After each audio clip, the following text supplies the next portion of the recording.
প্রতীক্ষা, কবিগুরু রবীন্দ্রনাথ ঠাকুর।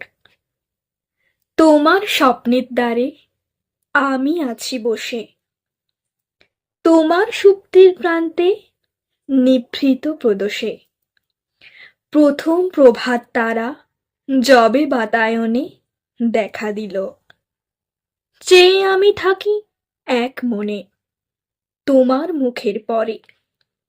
স্তম্ভিত সমীরে রাত্রির প্রহর শেষে, সমুদ্রের তীরে সন্ন্যাসী যেমন থাকে ধ্যানাবিষ্ট চোখে, চেয়ে পূর্ব তটপানে প্রথম আলোকে স্পর্শ স্নান হবে তার এই আশা ধরি।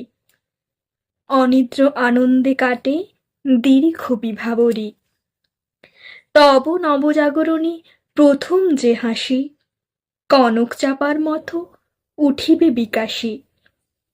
আধক হলো অধরে তো নয়নের কোণে, চয়ন করিব তাই এই আছি মনে।